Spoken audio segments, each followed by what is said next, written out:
Oi, eu sou a Flávia. Eu sou a Isabela. E você caiu no Angu de Grilo. Grilo.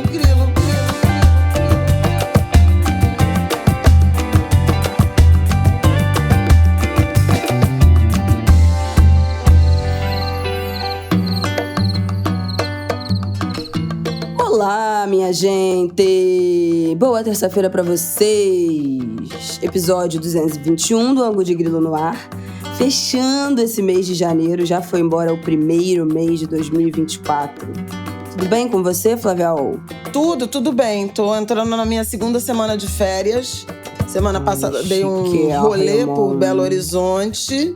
Um rolê por Belo Horizonte, não só com a minha família, né, mas com Conceição Evaristo. Fui conhecer a Belo Horizonte de Conceição Evaristo, o bairro Cruzeiro, que é um bairro que foi construído a partir da... A Conceição usou uma palavra ótima, desfavelamento do Morro Pinduraçaí, onde ela nasceu. Mas daqui a pouco a gente fala mais disso, porque um dos nossos blocos se encontra com essa história. Exatamente.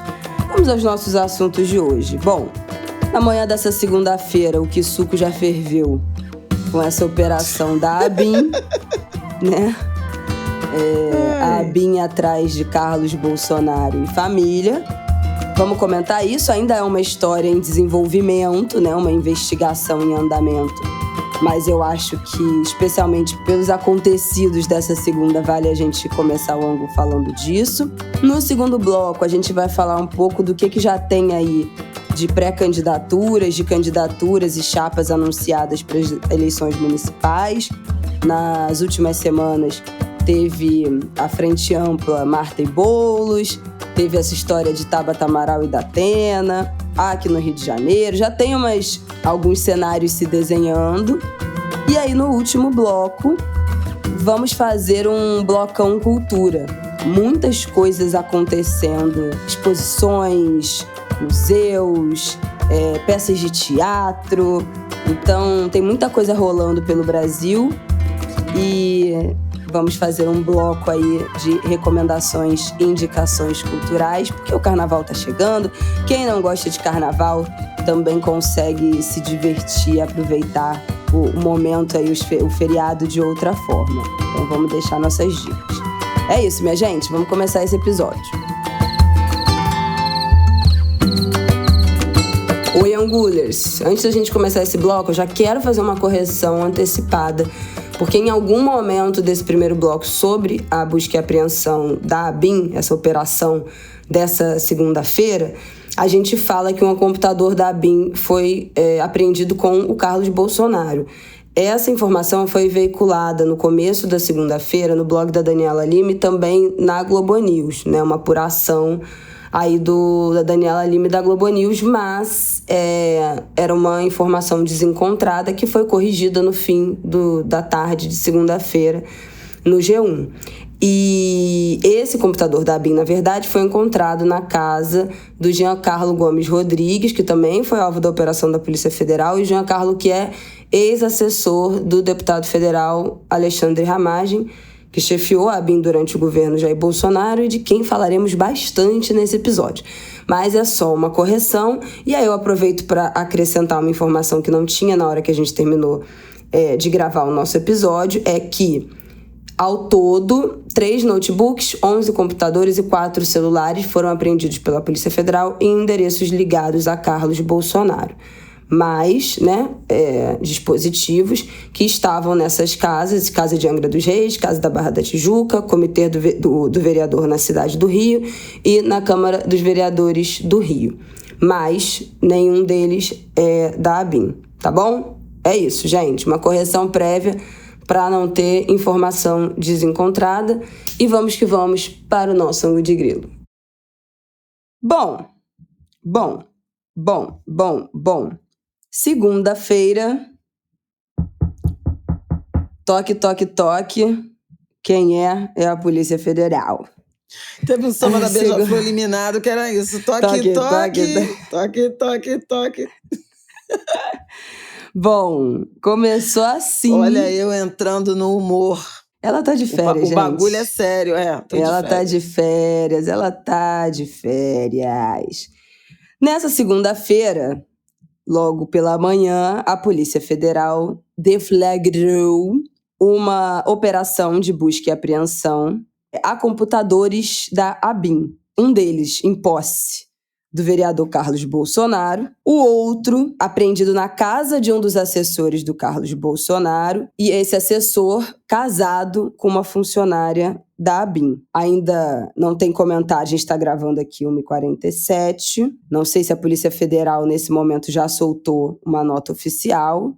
A gente trará essa informação ao final desse bloco, mas o dia já começou assim. Na casa onde essa operação foi eu tenho dificuldade com essa palavra, tá, minha gente? Deflagrada. Em Angra dos Reis estava Carlos Bolsonaro, estava o ex-presidente Jair Bolsonaro, eles não foram presos, não tinha nenhum mandado de prisão, nada disso, mas aparentemente teriam os seus aparelhos celulares também apreendidos, além, né, do computador da ABIN, que foi o alvo da operação. Isso aí já é um desdobramento da operação de quinta-feira passada, dia 25, em alguns endereços que estavam investigados por suspeitos de participar de um esquema da ABIN para monitorar ilegalmente autoridades, cidadãos, enfim, durante o governo Bolsonaro, né, de que integrantes do governo estariam usando o acesso à ABIN para fazer monitoramento ilegal de outros parlamentares e de pessoas comuns. Bom, uma das pessoas que foi alvo da operação foi o ex-diretor da ABIN, atual deputado federal, Alexandre Ramagem, do PL do Rio de Janeiro.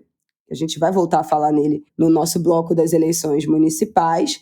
Então, quinta-feira já foi um quais com essa operação, que se desdobrou nessa segunda. Ainda é algo em atualização, né? Ainda é uma investigação, mas o fato de ter chegado na família, né, no Carlos Bolsonaro, e com a coincidência do próprio Jair estar junto nesse momento da operação, já dá pra gente dizer que é mais um cerco se fechando, porque a gente já falou muitas vezes desse cerco que está se fechando, não se fecha nunca, né? Tem várias frentes aí de investigação contra a família Bolsonaro, atrás da família Bolsonaro. A história das vacinas, a história das joias, tem de um tudo. A história do golpe e agora essa história da ABIN. Esse cerco se fechará algum dia? Olha, a Polícia Federal está trabalhando, né? Não é simples. A gente teve na semana passada a operação envolvendo o deputado Jordi, no caso do golpe, né, da tentativa de golpe. Ele estaria sendo investigado no eixo dos incitadores, coordenadores, e esse é um capítulo que não se fechou. Acho que a gente falou disso no fim do ano, né, no fim ou no início do ano, quando a gente falou do um ano do 8 de janeiro, o quanto houve capítulos fechados, mas o livro está em andamento, porque a gente teve essencialmente alguns julgamentos envolvendo os autores. A galera que estava lá em Brasília, que vandalizou, que destruiu sede do Supremo, invadiu o Palácio do Planalto e o Senado. Mas, no que diz respeito aos financiadores, aos incitadores, aos mentores intelectuais, aos coordenadores, as investigações estão muito mais lentas e, portanto, a justiça também.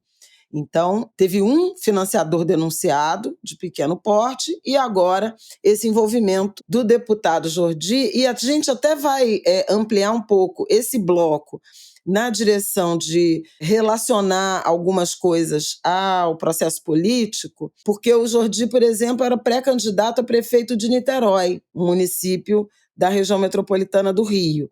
E muito da linha de defesa do bolsonarismo, desse campo, é atribuir a perseguição política pela competitividade desses candidatos da extrema-direita. Então, é interessante a gente pensar também na linha de defesa deles, que é muito mais relacionada a uma atribuição à perseguição política do que efetivamente se defender das acusações objetivas.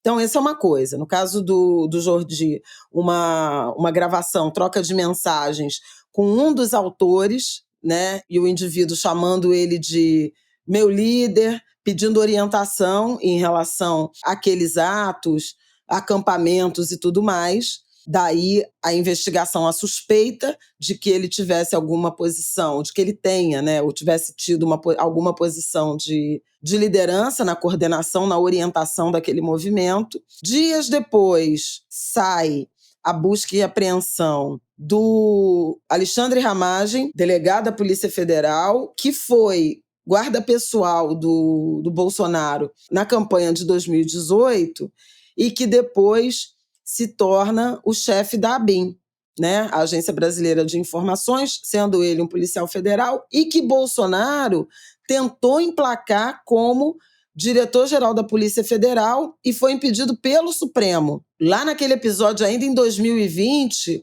quando o Moro sai do ministério. Vocês lembram que o Moro, hoje, eu ia falar neo-bolsonarista, mas é re-neo-bolsonarista, né?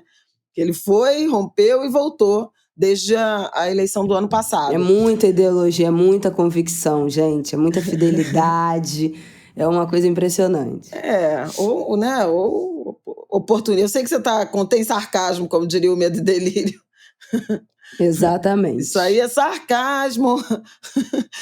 Mas, assim, muito oportunismo também, né? Mas, naquele momento, quando o Moro deixa a Polícia Federal, ele acusa, né, o Bolsonaro de interferência, e foi quando o Supremo Tribunal Federal, acho que ainda o ministro Celso de Mello, que quebra o sigilo da reunião ministerial, aquela reunião histórica, 22 de abril de 2020, em que, enfim, várias revelações são feitas ali. O Weintraub xinga ministros do Supremo, o Ricardo Salles fala em passar a boiada, enquanto a imprensa está preocupada com a pandemia, e o Bolsonaro fala que não vai deixar ninguém ferrar, nem os filhos, nem os amigos dele, que ele quer estar por dentro das operações, que o serviço particular dele funciona e Polícia Federal, a ABIN, não funciona, então ele quer uma troca, e se não puder trocar, troca o chefe, troca até o ministro.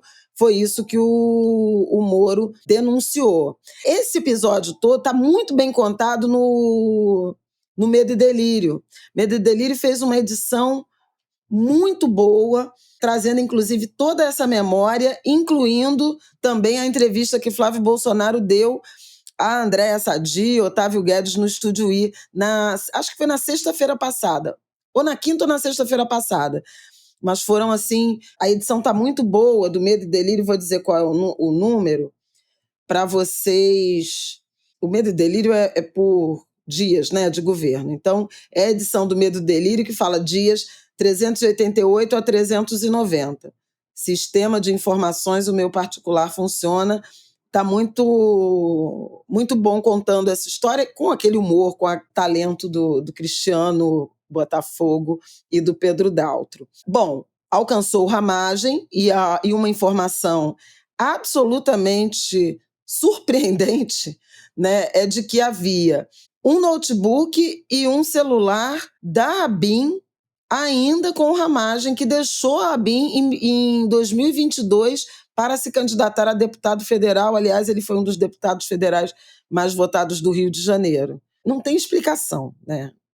Ele falou que esqueceu. Ele deu uma entrevista também para o Globo News+, ou Edição das 6, um dos dois. E aí ele diz, não, estava lá porque ficou lá, não teve uso. Mas, gente, você é exonerado de uma agência de inteligência e fica com o computador, com os sistemas, com Isso tudo? Isso não existe. Isso não existe. E se existe, está tudo errado. Está tudo errado. Inclusive, a própria Polícia Federal levantou desconfianças em relação a quadros da Polícia Federal no governo Lula, quer dizer, ainda hoje, né, que estariam ligados a essa gestão. Teve, inclusive, policial afastado. Não faz sentido nenhum. E houve também, no gabinete do Ramagem, na Câmara dos Deputados, outro episódio em que a Polícia Federal, na busca, encontrou um relatório com as informações do inquérito, das investigações dessa operação da PF, da qual o Ramagem é alvo. Então, assim, tudo errado, né? Mas o fundamental, quer dizer, é que esse eixo de investigação, ele traz vinculação do gabinete do ódio a essa estrutura paralela de captura de informações sobre adversários políticos. Se fala em 60 mil registros. Aí não se sabe se são registros, vários registros de um número menor de pessoas ou de todas essas pessoas. Já se falou em 30 mil nomes, depois caiu para algo entre 1.500 e 1.800, porque podem ser vários registros sobre o mesmo nome. Mas ministros do Supremo Tribunal Federal que foram monitorados, jornalistas, adversários políticos, autoridades. Então, um Estado policial, né? Fora do Estado institucionalizado, quer dizer, a bem paralela, um sistema de informações incrustado na agência oficial com o objetivo de investigar, monitorar adversários ou potenciais adversários do governo anterior. Isso dá a medida, né, do tamanho da ameaça que vivemos. A gente ainda está nas bordas dessas investigações, mas não chega nem a causar espanto, pode causar indignação, mas a forma como tudo se dava e o cruzamento, inclusive, dessas informações com ataques, né, nas redes sociais e tudo mais, foi esse processo que desagou na operação desta segunda-feira contra Carlos Bolsonaro, porque Carlos Bolsonaro seria o elo, né, entre essa estrutura paralela de captura de informações, de sequestro de informações, de roubo de informações, uma vez que elas não eram legalmente autorizadas e não faziam parte de nenhuma investigação formal, com o gabinete do ódio, né? E a produção daquele material que alimentou durante muito tempo, ainda alimenta, né, o modus operandi de política e de relação com as massas do bolsonarismo e da extrema-direita de modo geral. A primeira informação que a Daniela Lima, né, colega da Globo News do Conexão, então a informação é de que foi encontrado um computador, um notebook da ABIN com o vereador Carlos Bolsonaro. Isso é inacreditável, porque assim, o vereador Carlos Bolsonaro. A gente perde a dimensão de que o Carlos, ele tem a participação dele política no Brasil é municipal. Tipo assim, e o cara passou metade se não o mandato dele inteiro, né, praticamente em Brasília, se metendo em funções do executivo do gabinete presidencial e agora com o computador da ABIN. É assim, é um escracho, sinceramente, que um cara que tenha um cargo de vereador no Rio de Janeiro esteja se dedicando praticamente integralmente a servir ao gabinete da presidência da República, só porque o pai dele é presidente.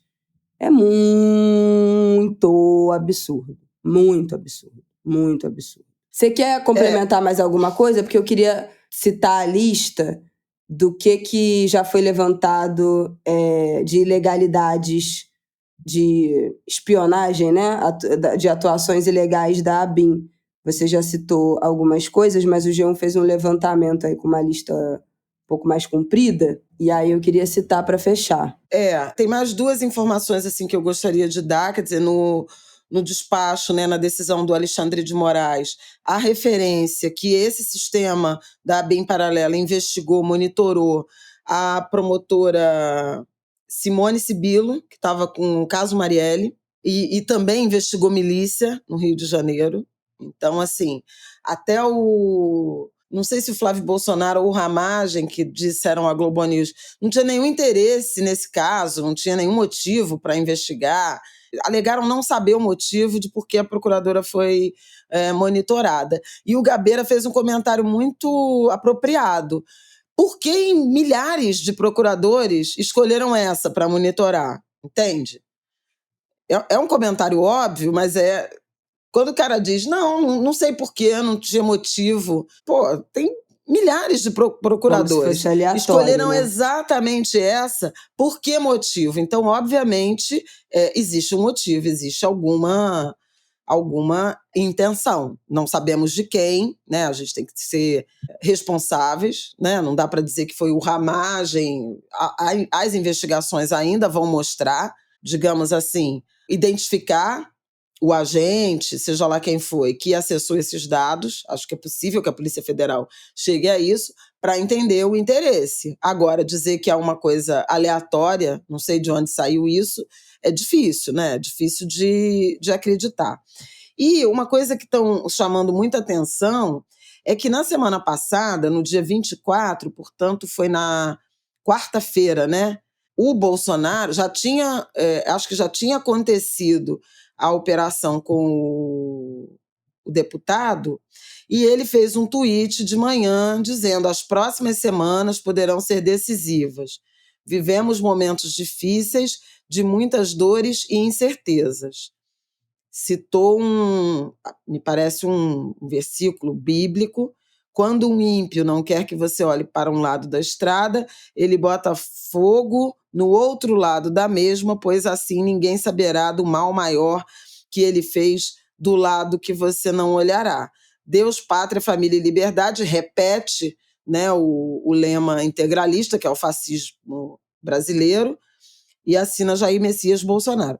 Isso aqui tem levado a desconfianças bastante razoáveis de que houve vazamento, de que essas operações estariam chegando nele e na família, né? E hoje, de fato, a operação contra o Carlos Bolsonaro encontra o pai e os três filhos com cargos públicos, né? O Carlos Bolsonaro vereador, o Eduardo Bolsonaro deputado federal por São Paulo, e o senador Flávio Bolsonaro, senador pelo Rio de Janeiro, em Angra, né, com o pai. No domingo, houve a tal Super Live, que tinha, em princípio, segundo eu acompanhei pelas redes, intenções eleitorais. Eles foram formando uma base de dados muito robusta na direção de ter contato direto, né, com eleitores que se cadastrando para disparo de mensagens e tal. Então, veja, ativos nessa direção, mas agora tem gente achando que já era uma ação meio de engajamento para buscar apoio em relação ao que está vindo da Polícia Federal. Não dá para saber, estou trazendo aqui, né, os níveis, né, de desconfiança, de especulação em relação a isso. Mas a live foi, né, gerada a partir dessa casa de Angra, né, é uma casa antiga que o Bolsonaro tem lá, e a operação também alcançou esse endereço da família. O Carlos Bolsonaro mora, né, no Vivendas da Barra, que é aquele condomínio onde Bolsonaro tem casa e onde morava o Rony Lessa, assassino de Marielle, era vizinho, né, do mesmo condomínio, um condomínio na Praia da Barra da Tijuca. Então, assim, realmente tem uma desconfiança crescente de que algum eixo de operações, ou melhor, pelo menos um eixo de investigação, alcançará a família. Eu acho curioso que chegue exatamente nesse ponto da ABIN paralelo, porque assim, foram tantos absurdos, sabe, cometidos, né? O golpismo foi um deles, mas veja, a pandemia, né, resultou na morte de tanta gente, de 300 a 400 mil brasileiros que poderiam estar vivos, né? E esse não é o principal motivo, né, que tem constrangido a família Bolsonaro, o ex-presidente Bolsonaro, no que diz respeito às investigações. Tem uma coisa cruel nisso, né?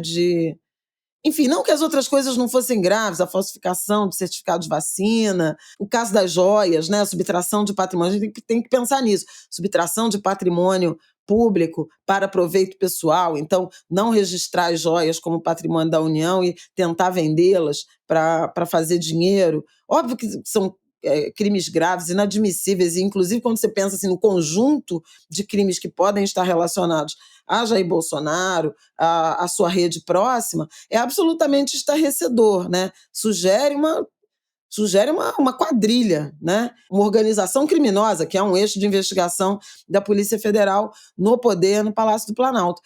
Mas é curioso como talvez o mais grave crime cometido em relação a essa desatenção à saúde pública, a crise de Manaus, né, que fez 3 anos agora, as pessoas morrendo sem ar, né, sem oxigênio. Como é que isso não levou a nenhuma ação mais vigorosa, a punição de ninguém, né, objetivamente até aqui? A situação dos Yanomamis, né, que a gente comentou aqui. A gente comentou aqui, né, no Angu. E também está ótimo um trecho do Medo e Delírio trazendo essa situação. Como é que isso não levou a nada? Enfim, mas é isso. As investigações estão caminhando, a família deve estar efetivamente preocupada, bom, qualquer um estaria. E aí fala do G1 e a gente entra um pouco nas conexões na política, né, na corrida municipal. Bom, beleza. Mas é isso, para fechar esse bloco da ABIN, só para a gente terminar situando quais são os indícios do que a investigação até agora já apontou que a ABIN teria atuado ilegalmente em quais situações ou investigações. Então, teria tido ilegalidades com apuração sobre o caso das rachadinhas no gabinete do Flávio Bolsonaro, investigação sobre o tráfico de influência contra Jair Renan Bolsonaro, suspeita de que o Carlos recebia informação por meio dos seus assessores da ABIN paralela, ações de inteligência para descredibilizar as urnas eletrônicas, monitoramento de promotora do caso Marielle Franco, que minha mãe já citou, vigilância dos ex-deputados Rodrigo Maia e Joyce Hasselmann, espionagem do ministro da Educação Camilo Santana quando ele ainda era governador do Ceará, suposta ação para associar autoridades à facção criminosa. E também tem essa lista, né, 30 mil pessoas, mas que pode ser menos, porque tem repetição, enfim. Até o momento são 4 computadores, 6 celulares e 20 pendrives apreendidos em endereços do Ramagem. Também tinha um notebook e um celular da ABIN entre os objetos apreendidos, 10 celulares, 3 computadores, uma arma,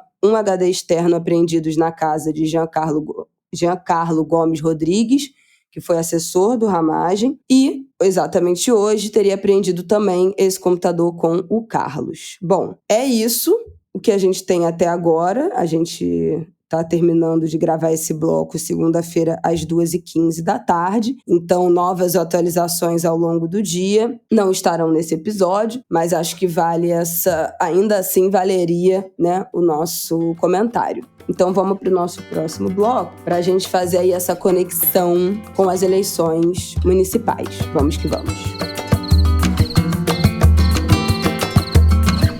Bom, Flaviol, começa então fazendo essa conexão dessa história da ABIN, do Ramagem com as eleições municipais, e aí depois eu introduzo os outros personagens aí dessa disputa em São Paulo, que eu acho que é a que está mais avançada e mais comentada, né, nesse já em 2024. 2 desses personagens, né, da semana passada estão intimamente ligados, ou estão intimamente ligados ao processo eleitoral de 2024 como pré-candidatos a prefeito. Eu já mencionei o Carlos Jordi, de Niterói, que é pré-candidato à prefeitura de Niterói. Não significa que é uma candidatura competitiva. O atual prefeito Axel Grael não vai disputar a reeleição e já anunciou apoio ao Rodrigo Neves, que é ex-prefeito de Niterói, eleito, reeleito, fez o Axel como sucessor e agora é candidato a voltar. Rodrigo Neves, PDT, representa uma continuidade de uma histórica hegemonia do PDT na cidade, que começa lá com Jorge Alberto Silveira. Niterói não é um grande município no sentido do tamanho do eleitorado, mas é uma cidade importante, né, da região metropolitana, antiga capital do antigo estado do Rio de Janeiro. Ela tem aproximadamente 400 mil eleitores, 500 mil habitantes. É muito menor que São Gonçalo, por exemplo, vizinho que tem mais de 1 milhão de habitantes. Mas é eu acho que dá para chamar assim, um enclave progressista, né, num estado profundamente conservador, né, que é o Rio de Janeiro. A capital se divide um pouco, tem um eixo. Niterói e Maricá são o ponto fora da curva do Rio de Janeiro. Mas Maricá até mais recentemente do que Niterói. Niterói tem uma tradição anterior, né? E aí, o Jordi, que se elegeu... Ele tem uma carreira política curta e muito impressionante, assim, em termos de desempenho eleitoral. Ele foi eleito vereador em 2016 por Niterói. Em 2018, ele se candidatou a deputado federal e, naquela onda bolsonarista, foi eleito deputado federal para o primeiro mandato, com mais de 200 mil votos. Foi bem significativo. Ele foi, se eu não me engano, o 4º vereador, o deputado mais votado naquela eleição. Eu tinha anotado aqui, não sei se eu vou achar agora. Vou procurando enquanto a gente fala. E depois, em 2022, ele perdeu capital eleitoral. Exatamente. O que eu falei? O 4º, né? Nossa, minha memória tá boa, cara. Achei aqui a minha anotação que eu estava ainda na TV quando teve a operação com ele. Em 2019, ele foi eleito... 2018, né? Ele foi eleito para o primeiro mandato federal pelo PSL. Foi aquela onda bolsonarista. Lembram que o Bolsonaro era PSL. Ele foi o 4º deputado federal mais votado do Rio de Janeiro. Um quadro que antes só tinha sido vereador em Niterói, o primeiro mandato, né, eleito em 2016. Teve 204 mil votos. Na eleição de 2022, que ele se recandidatou, né, a deputado federal, ele teve menos votos. Ele teve 114 mil votos. Foi o 13º mais votado do Rio, já pelo PL. Mas eu tive curiosidade de apurar sobre a eleição de Niterói, e o Axel Grael foi eleito em 2020 prefeito, em primeiro turno, com 62% dos votos, com 151 mil votos. Então, assim, se ele tem uma concentração dessa centena de milhares de votos em Niterói, ele poderia ter, sim, uma candidatura competitiva. Mas é bom a gente dizer, não necessariamente ele foi eleito deputado federal com mais de 100 mil votos em Niterói, né? Até porque, como bolsonarista, ele pode ter tido votação em municípios vizinhos, em São Gonçalo, na própria capital. Ele se projetou muito, perseguindo pessoas trans, criando aquelas fake news de banheiro unissex, sabe essas coisas? Credo, coisa de quinta um campo categoria. muito...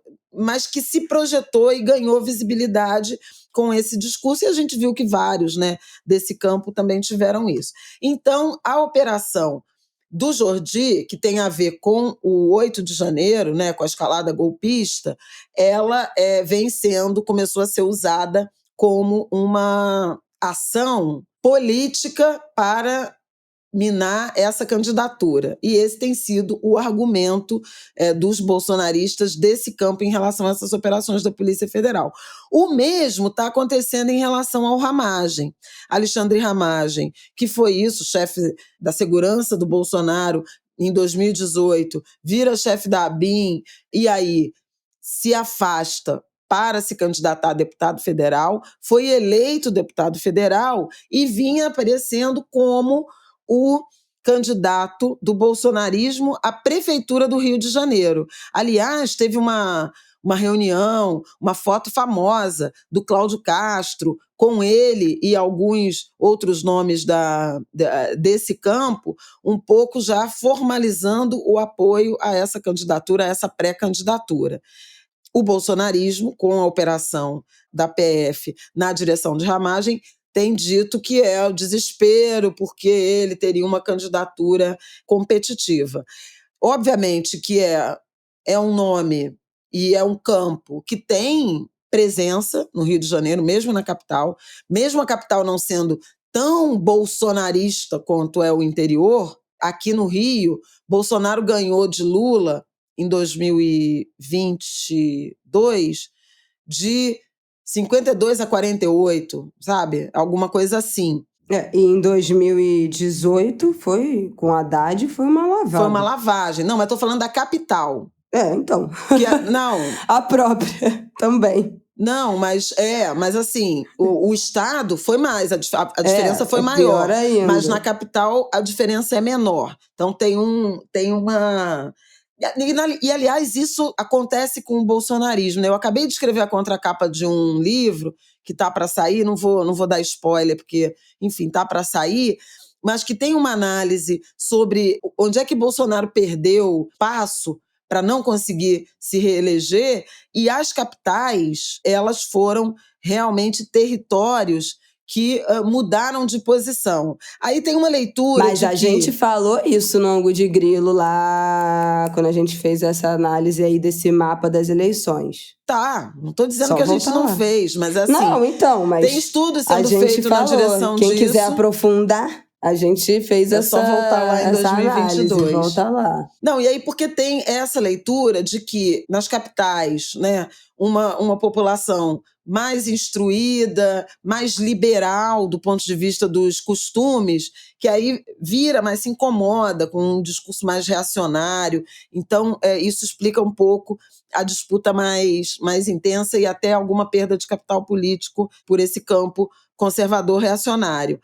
Mas tanto o ramagem preocupa um certo campo, o campo menos conservador, não vou chamar de progressista, mas o campo menos conservador, direita mais centro-direita, uma direita mais, digamos assim, esclarecida, que o Eduardo Paes tem candidato à reeleição e virtual candidato também a governador do Rio de Janeiro em 2026, ele tem trazido o discurso dele, né, para um campo mais de confronto nas questões de segurança. Já falamos sobre isso aqui, né? A questão de apoiar as operações, as apreensões preventivas de menores. Ele agora fechou, né, a Feira de Acari, dizendo que é só material roubado. Aliás, o coletivo Fala Acari fez uma nota importante nessa direção, né, no momento em que a comunidade está precisando muito de ajuda de políticas públicas em razão do que aconteceu em decorrência das chuvas, se desvia o foco para carga roubada à venda na Feira de Acari, algo que é quase secular. Desde que eu morava em Irajá, né, a feira foi chamada de roubalto. Qual é o motivo disso ter virado prioridade no campo da atuação do poder público? É uma coisa que a gente ainda vai precisar compreender. Eu não estou dizendo que não tem que combater o crime, gente. Peraí, né? Mas, assim, por que tem 50 anos que é assim, decide fazer uma atuação nesse momento? É um pouco para fincar os pés nessa agenda de segurança pública que é crescente, em particular numa classe média mais conservadora do Rio de Janeiro, né? Que é um pouco tolerante, vou usar essa palavra, tolerante a certas violações e há um viés que criminaliza muito a gente pobre, a gente preta, a gente de favela. Então, assim, Eduardo Paes tem feito muito esse discurso. A gente pode ver naquela provocação dele ao Capelli, então, secretário executivo, ou até ministro interino da Justiça, falando da milícia cobrando propina da empreiteira que está construindo o Parque Piedade, né? Ele vai para o Twitter falar com o Capelli e com a Polícia Federal, em vez de tratar com as autoridades de segurança. Acho até que eu já falei um pouco sobre isso quando a gente tratou do Lewandowski no Ministério da Justiça, de tirar um pouco os holofotes da intenção do Lula. A gente falou isso aqui, né? Sim. Não, a Isabela agora fez o Martin. Sim. Ponto. Sim. E ele também, já falei dos jovens, né?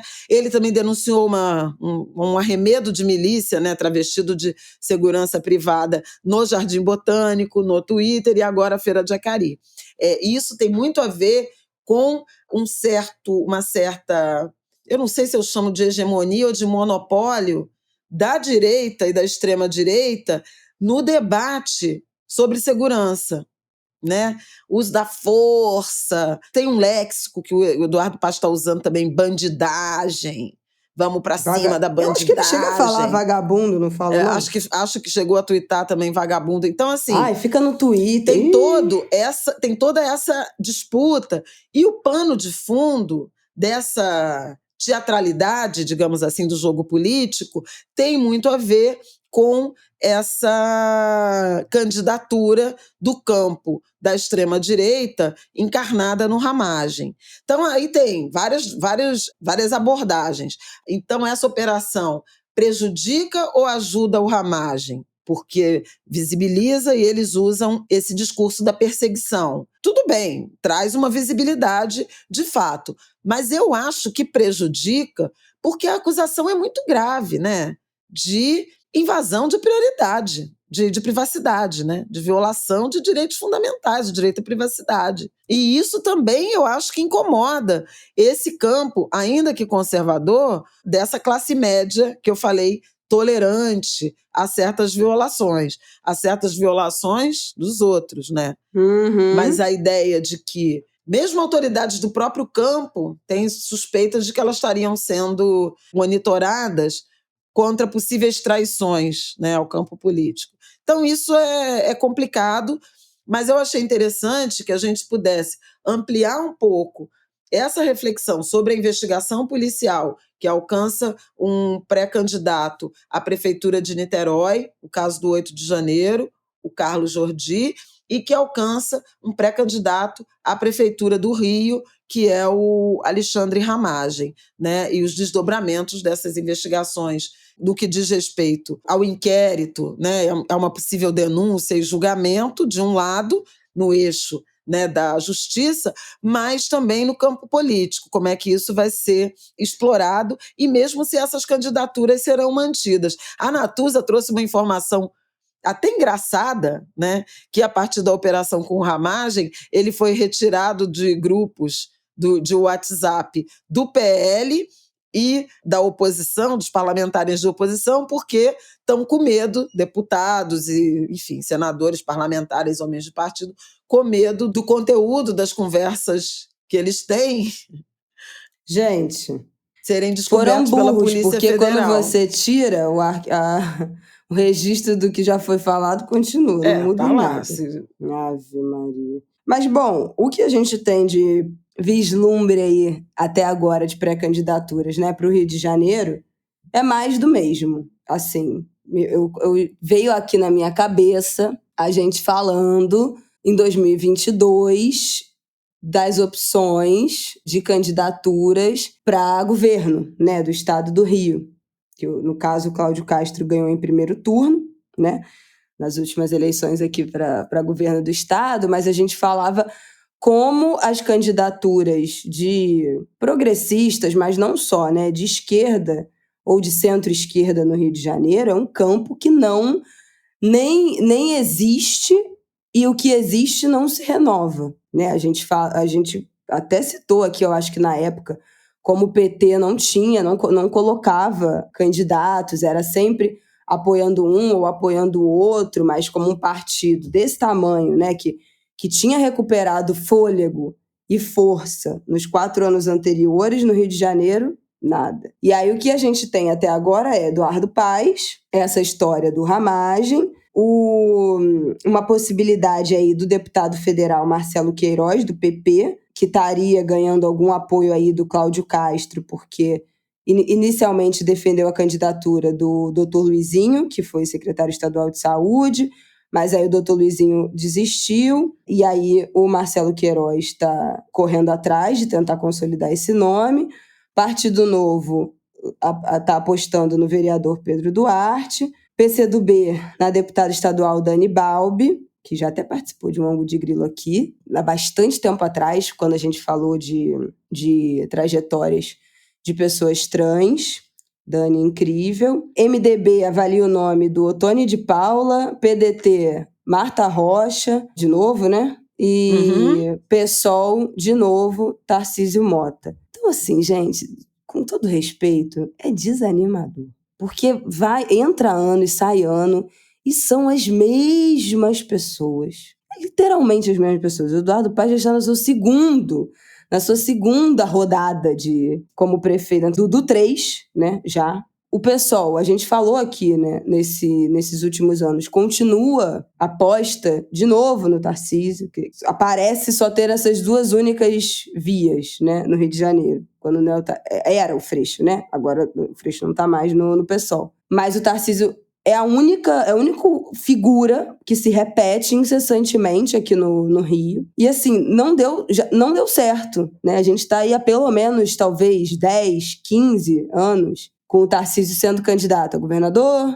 e Freixo era prefeito, aí Freixo foi governador, aí Tarcísio não sei o quê, ficou girando entre eles dois. Não rolou, gente. Não é possível que a gente não tenha mais nada a oferecer no Rio de Janeiro. Que o PT não tenha nada a oferecer, que o PT do Rio de Janeiro não tenha nada a oferecer além de apoio à chapa do Eduardo Paes, que o pessoal não tenha nenhum quadro para lançar e para oferecer, ainda que não seja para ganhar, entendeu? Mas que seja para fomentar um novo nome. A gente falou disso aqui.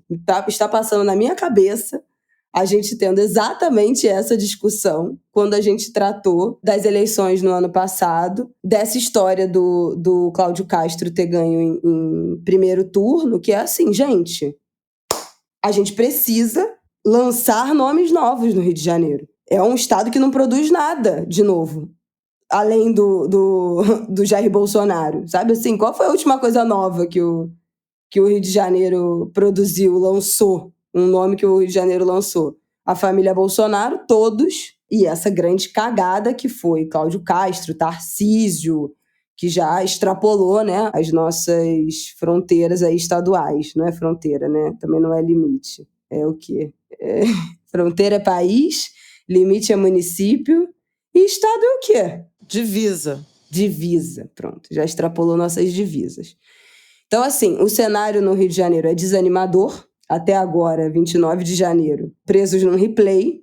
É a sensação que eu estou tendo, que a gente está vivendo todo dia o mesmo ano. Mas, em São Paulo, temos novidades, né?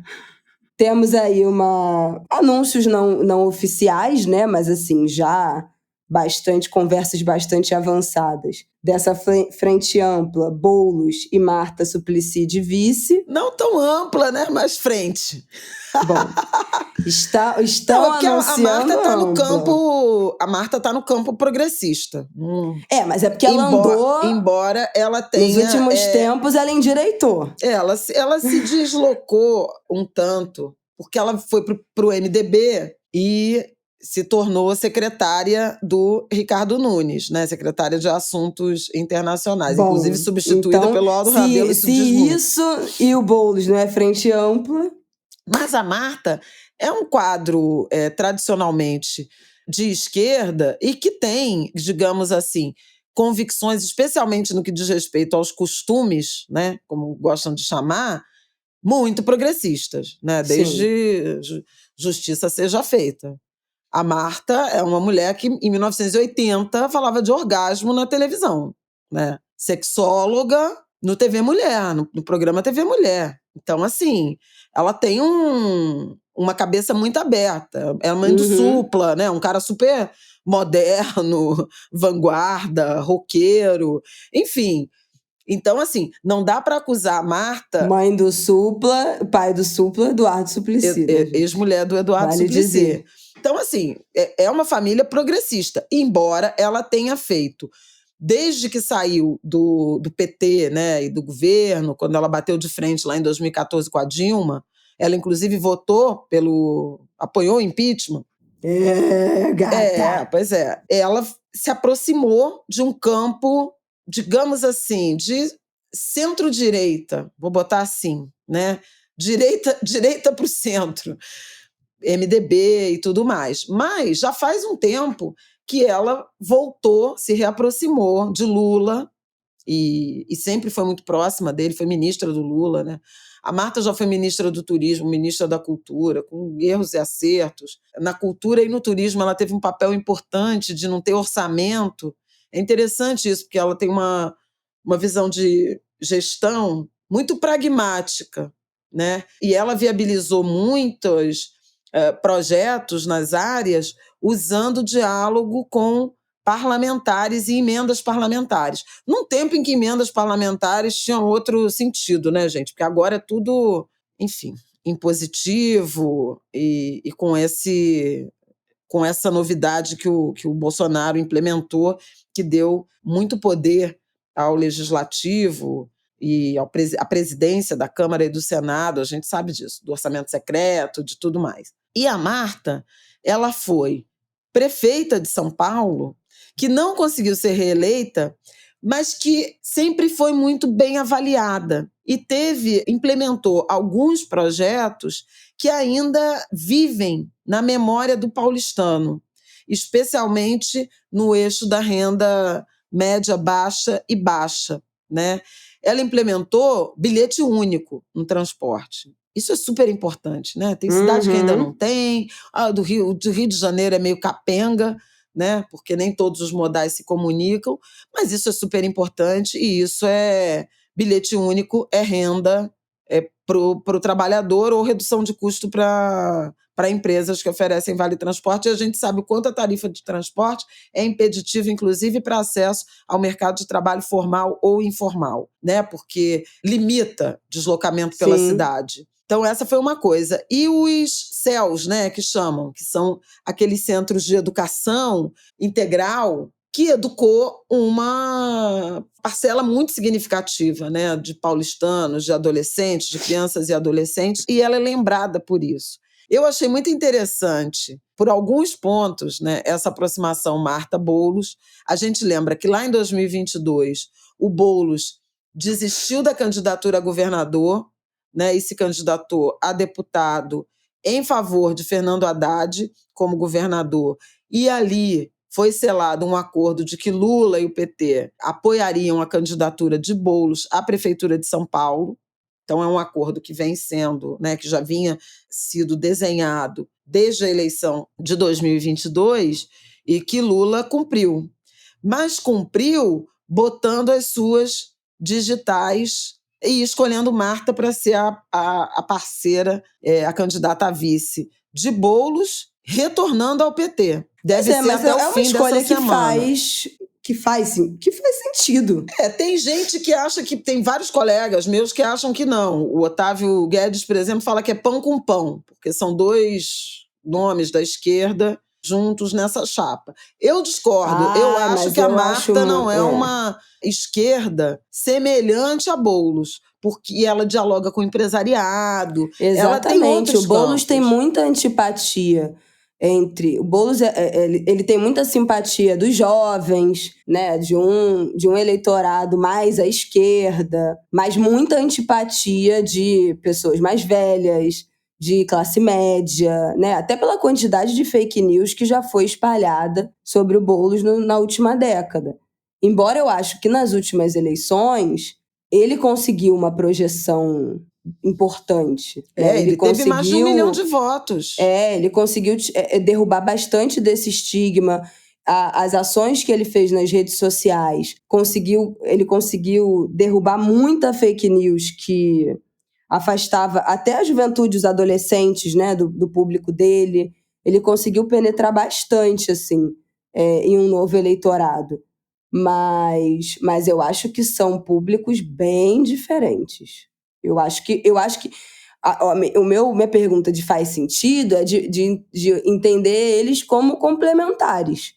Porque é isso, a Marta tem um diálogo, esteve nos últimos anos mais próxima dessa direita, centro-direita, então, eventualmente, traz um eleitorado que não tem simpatia pelo Boulos. É mulher, né? Isso também é relevante, tem um papel dentro do público, do eleitorado feminino, até pela sua história. É mais velha, então também tem uma história, uma trajetória política mais longa, tem uma bagagem aí e também uma presença num eleitorado mais velho. Então eu consigo enxergar eles como complementares, assim, em alguma medida, concordando ou não com as posições, né, políticas da Marta nessa última década aí, mas eu acho que é compreensível, que é uma mistura compreensível.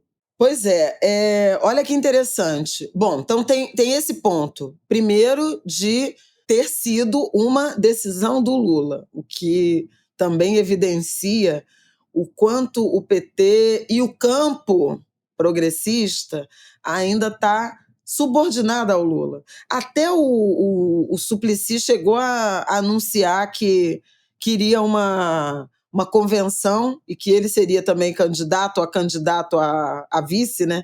Pré-candidato a vice, disputaria com a Marta no partido, mas ele acabou voltando atrás a partir, segundo ele próprio anunciou, de pedidos de filhos e netos, principalmente netos. Eu até brinquei, ainda estava no ar, falei, neto, realmente, eu acredito mais que foi o pedido do neto, que falou, pô, vô, não vai disputar com a minha avó. Acredito mais na interferência e na efetividade do apelo dos netos do que dos filhos, viu? Ou de qualquer outro... do próprio Lula. A vovó Flávia Ol dá seu depoimento não, porque agora. Realmente... Do seu lugar de fala de avó. Quem é que vai recusar um pedido de um neto para não brigar com a avó? Ai, meu Deus do céu. Eu acho isso fascinante. Então, assim, primeiro, esse ponto, né? O Lula ainda é uma mão pesada, né? No sentido de tomar as decisões, né? E o partido acolher essa figura cada vez mais, né? Carismática, mítica do Lula, né?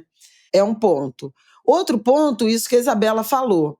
Eu vejo semelhanças, inclusive, na candidatura anterior do Boulos, em 2020, né? Ele foi candidato a prefeito, com Luísa Erundina como vice, que também é uma mulher ex-prefeita de São Paulo. Só que de uma época mais distante, que não tem a mesma memória. E aí, a quest do Felipe Nunes, a gente fala tanto aqui do professor Felipe Nunes, que eu finalmente encontrei pessoalmente. A gente é amigo de infância. Agora que eu liguei o nome à pessoa, então, você mandou a foto, quer dizer, postou a foto, mas eu não tinha ligado o nome ao personagem. Finalmente nos encontramos e no lugar mais improvável, porque ele já veio lançar livro no Rio e eu estava em São Paulo ou em Brasília, sei lá. Eu já fui várias vezes a Belo Horizonte. Ele estava naquela final do Mineirão, do Campeonato Mineiro, e a gente não conseguiu se encontrar no estádio, né, que o Galo foi campeão estadual. Uhum. A gente saiu correndo, chovia torrencialmente, tinha o voo. Eu fui a Belo Horizonte na semana passada, convidei ele, inclusive, para a festa de lançamento do Instituto Paulinho. Ele estava em São Paulo, então a gente estava uma espécie de feitiço de Áquila. E acabamos nos encontrando na plateia da peça Lei de Tempestade, de Andréa Beltrão, que, enfim, vai estar no nosso último bloco, mas... Isso, daqui a pouco você fala, segura a emoção. Do Felipe, da Quest, é de dezembro, pouquinho antes do Natal, e eles perguntaram aos paulistanos quem foi o melhor prefeito de São Paulo. 24% dos entrevistados responderam Marta Suplicy, 9% Erundina, outros 9% Maluf, e depois... com votações menores, vem Bruno Covas e Kassab, Haddad, Mário Covas, Dória e o atual prefeito Ricardo Nunes, que apareceu só com 1% dos votos. Foi uma pesquisa que ouviu 3.000 pessoas na capital paulista e mostrou um recall impressionante da Marta. O Felipe postou dizendo o seguinte, dá para entender o empenho do Lula em fazer da Marta vice, né? Então, se foi intuitiva, se foi baseada em evidências, de fato, Marta é um nome com um recall muito positivo. E ela, ao lado de Boulos, que nunca administrou, né, nunca teve um cargo executivo, acho que ajuda também pelos motivos que a Isabela explicou. Sim. E eu tinha dito isso na última Central Globo News que eu participei, 18 de janeiro, eu falei exatamente isso, olha, é uma candidatura, uma mulher que foi prefeita, que tem um recall, e que é um recall que alcança 2 gerações importantes do eleitorado. A Marta foi prefeita entre 2000 e 2004. Então, ela alcança tanto os chefes de família, que na época se beneficiaram daquelas políticas públicas, seja de transporte, seja de educação, quanto os mais novos que à época não votavam, mas que têm essa memória. Então, assim, a pesquisa da Quest um pouco confirma isso. Vamos ver o que o eleitorado acha dessa aproximação. Ela já teve mais de um encontro com o Boulos. O Boulos esteve na casa dela e depois ela na casa do Boulos nesse fim de semana. No fim de semana também, outra chapa do campo progressista, o PSB, né, um partido que quer se reaprumar, né? Lá em São Paulo está com o vice-presidente Geraldo Alckmin, né, fez o vice-presidente Geraldo Alckmin, que saiu do PSDB para o PSB, e lançou a candidatura de Tabata Amaral, a deputada federal, jovem deputada, de origem periférica de São Paulo. Né? A Tabata é uma jovem promissora, mas cresceu na favela, ela vem de uma família pobre, ela tem, até as pessoas até falam, ela tem uma cara de patricinha, né? Mas ela é de origem popular, embora tenha em vários momentos, posições que são um tanto à direita. Você pode falar num centro-esquerda ou num centro puro, mas ela candidata com, provavelmente, Datena como vice, que também migrou para o PSB. Isso é uma aberração política. Não dá. Eu não tenho outra palavra. É inacreditável. É inacreditável. Eu ainda não... Eu tenho esperança de que isso não vai se realizar, porque o Datena, toda eleição, ele blefa, né? Ele fala que vai se candidatar, ele fica no... tô indo! Ih, não vou, é mentira! Ele fica nesse vai, não vai, vai, não vai, vai, não vai. Mas, enfim, já apareceu até em fotinha, né, de almoço e tal, com a Tabata, mas é inacreditável, é desolador. Mas assim, é um partido que está buscando visibilidade, diálogo popular. Isso da Datena tem, né? Exatamente, mas tem pelos piores caminhos e motivos. Porque... Quase que da cadeira, gente. Acho que tem mais elementos aqui de protestos nesse ambiente, gente, em que eu me encontro. Juro por Deus. Quase caí pra trás. Que é isso?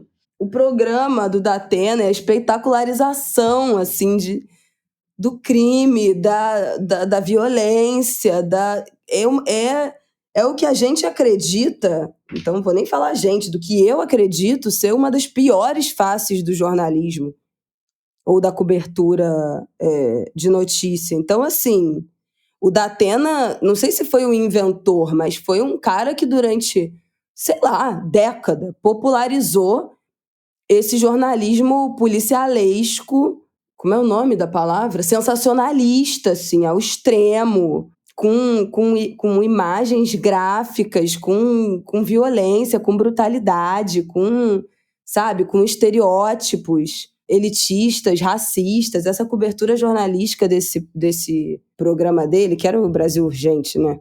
É tudo de pior que eu acho que um programa ao vivo pode oferecer. Era o Brasil Urgente, mas antes foi o Cidade Alerta, né? Era Cidade Alerta durante algum tempo, aí Brasil Urgente, aí e voltava, enfim, o nome. Mas, então, assim, eu acho que essa figura eu acho que não tem nada de bom a oferecer num cenário político, além, da sua popularidade, o quanto ele é penetrável na casa das pessoas, né? Porque a popularidade desse tipo de programa é inacreditável, né? O quanto as pessoas ficam o dia inteiro, é um programa que durava horas, o dia inteiro vendo, assistindo esses programas, Helicóptero Águia, né? Essas coisas que já estão no imaginário popular do brasileiro, de certa forma. E ele realmente, aí de novo, é uma combinação, é um match que se complementa, porque o Datena tem uma popularidade com um perfil da população socioeconômico, periférico, que a Tabata não tem, sabe assim, não tem essa... Não chega, né? A Tabata tem ela entra em outros lugares, né? Nessa coisa direita, mercado financeiro, etc. e tal. Então, é uma combinação que é isso, beleza. Pode até fazer sentido. Mas, olha, é lamentável. Realmente. E o meu medo é que essa popularidade do Datena alavanque essa candidatura e esse povo ganhe. Porque aí realmente, gente, olha, eu vou te falar. São Paulo sair desse Ricardo Nunes para Tabata e Datena é muito triste. Isso se não tiver reeleição, né? Se o Ricardo... Reeleição não, né? Mas se o Ricardo Nunes não for eleito. Mas eu acho sinceramente improvável. Reeleito, ele é atual prefeito. Não, eu sei, mas ele não... Ele vai ser candidato a reeleição. E virou prefeito. Não, porque o Bruno Covas morreu. Mas ele aí é reeleito ou ele é eleito? Reeleição. Ah, então tá. Porque ele já é que nem o Cláudio Castro, foi reeleito. Era vice também. Tristeza. Mas Por outro eu lado, acho que não o pode Ricardo ser reeleito Nunes... de novo. Bom, só assim, né? Pro Rio de Janeiro parar de dar desgosto, quando a lei impede. Ai, gente, meu Deus do céu. Olha, vou te contar. Mas o Ricardo Nunes, eu acho que não é possível ser reeleito, não. Porque ninguém sabe quem é esse cidadão, ele é muito gente. impopular, mas tem uma questão ele importante. É impopular, ele é desconhecido. Tem a máquina, mas ele tem a máquina e se fala assim, de uma quantidade imensa de obras que ele vai inaugurar daqui até o início do processo eleitoral, e ele é virtualmente o candidato do bolsonarismo. Né? Então, para fazer frente a essa ameaça de esquerda. Veja, essas narrativas ainda estão por aí, né? Embora muita gente diga o seguinte: eleição municipal, ela é mais sobre a cidade mesmo. É uma espécie de síndico que você elege. Não está muito preocupada com grandes debates. Agora, é fato que, ao trazer Marta, ao fazer esse movimento, Lula, de alguma forma, nacionalizou a campanha pela Prefeitura de São Paulo. Aí, nesse sentido, você pode pensar que vai ter uma frente bolsonarista para repetir, né, essa tensão, essa disputa. Na cidade de São Paulo, Lula ganhou. Diferentemente do Rio. Lembra que eu mencionei que no Rio houve uma distância menor, mas ainda assim Bolsonaro foi vencedor. E aí Eduardo Paes faz esse movimento na direção da reeleição, um movimento de diálogo, de aproximação com o conservadorismo. No caso de São Paulo, Lula ganhou do Jair Bolsonaro. Né?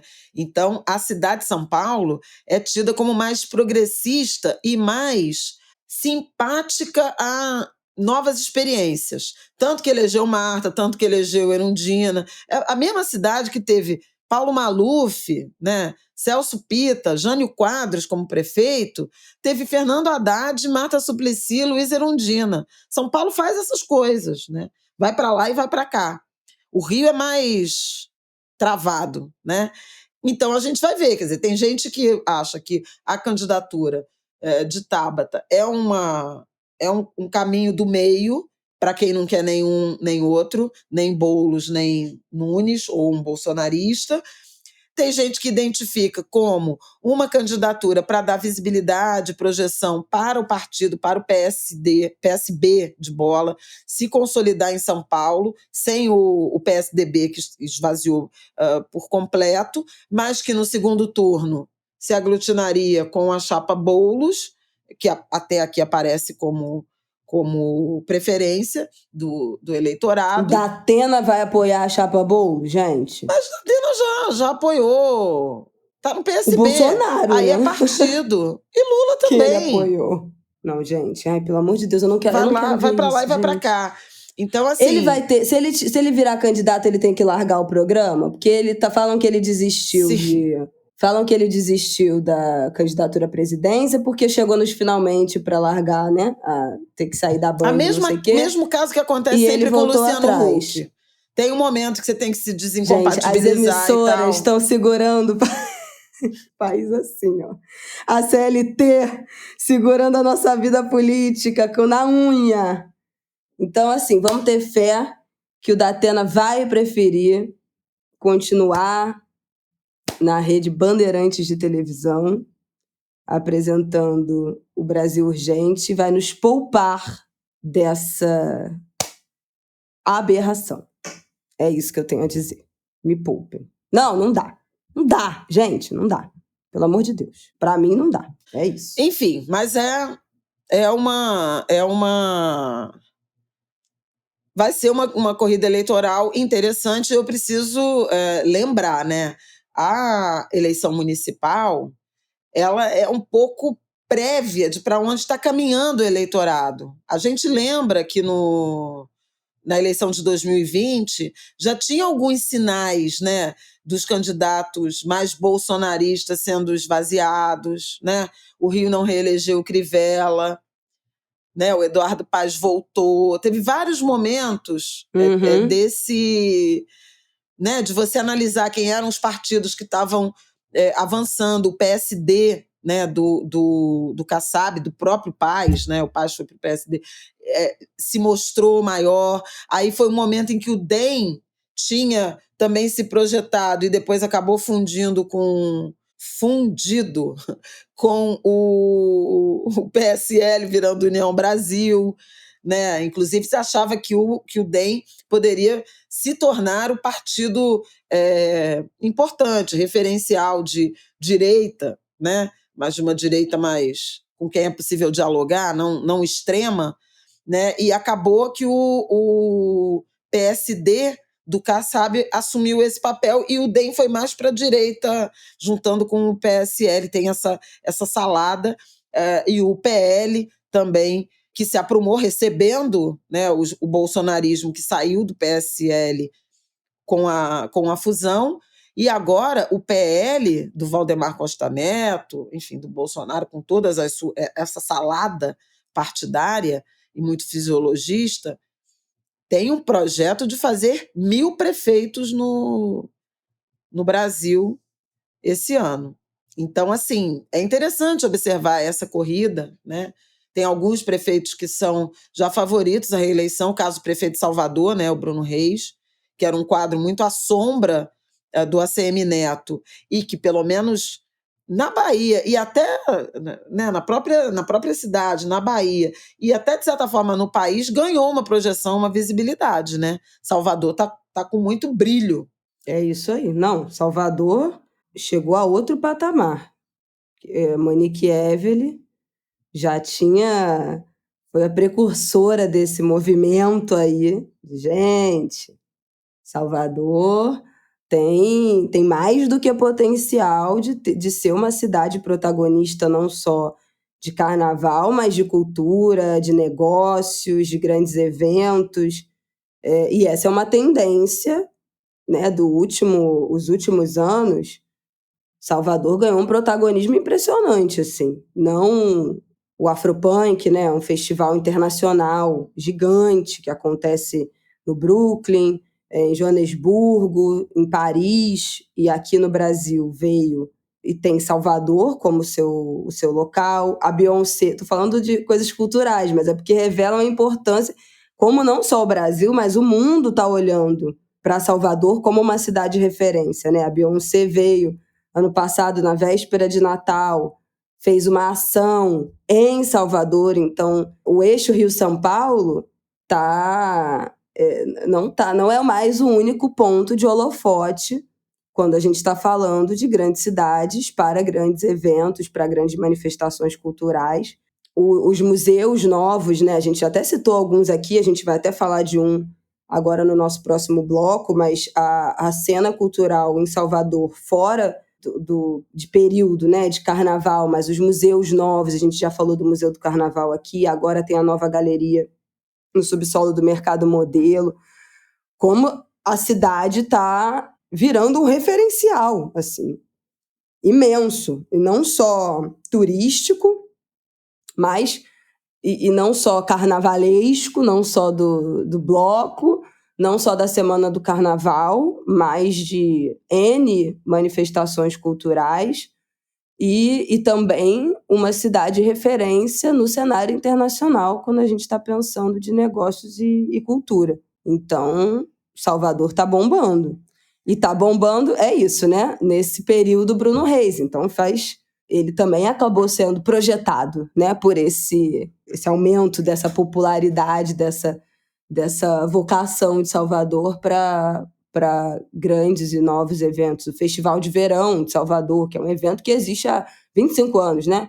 Que é essa edição comemorativa, mas agora com transmissão também, né? Esse ano, o Festival de Verão teve outra foi colocado também em outro patamar. Um evento que sempre foi gigante. Mas assim, foram 25 tá em anos, outro patamar. Né? Esse ano teve outra visibilidade. Então, muitos movimentos acontecendo, né? Muitas coisas acontecendo. Bom, podemos fechar esse nosso bloco para passar para nossas esse dicas bloco culturais? ficou imenso, já né? Tá porque a gente imenso, foi da Binha... era só pelo amor de Deus, a Beyoncé em Salvador. Ao Feliz Natal de Beyoncé em Salvador. Então vamos que vamos pro nosso último bloco. Minha gente, vamos fazer um apanhado aqui de recomendações culturais do que tá rolando aí em alguns lugares aí do Brasil que a gente tem acompanhado. Seguinte, eu falei pra vocês que eu ia assistir Macacos, o espetáculo, e fui. Gente, é impressionante. Assim, não tem... Acho que a gente já falou, minha mãe falou, né, mais longamente sobre Macacos aqui, eu não vou repetir. Mas, assim, pra mim, o mais impressionante... Tem dois pontos que me impressionaram muito. A entrega física do Cleiton Nascimento é uma coisa, assim, impressionante. E é muito curioso porque, né, são quase 3 horas de espetáculo sem intervalo, e aí depois ele sai e ele volta, né, para agradecer e tal. E quando ele volta, é outra pessoa. É outra pessoa. Então, é assim, é impressionante a entrega física, não só de interpretação, da dramaturgia, do que é, né, esse monólogo, que é... Eu e o Rafael, a gente encontrou uns amigos e falou, não, que é um monólogo. As pessoas, pô, monólogo? Mas é assim, é de uma vivacidade, né? Ele preenche o ambiente de um jeito que o tempo passa, você nem vê, é impressionante. E eu acho que a outra coisa que eu fiquei muito impressionada, assim, é da minha burrice sobre a história do Brasil. Tem uma questão que aí é individual minha, que eu odiava estudar história na época do colégio. Eu detestava meu professor da época. Na época eu já queria fazer medicina, então eu achava aquilo tudo um porre. Enfim, então tem uma questão que eu sei que é individual, que foi uma falha do meu aprendizado. Mas eu acho que também o jeito que a gente aprende história é muito aleatório, né? Não tem, pelo menos na minha formação, não teve uma linha do tempo conectando, de fato, todos esses caminhos, né? Vocês sabem que eu sou uma viciada em linha do tempo, então a minha mente funciona desse jeito. Faz sentido para mim olhar os acontecimentos nessa ordem cronológica.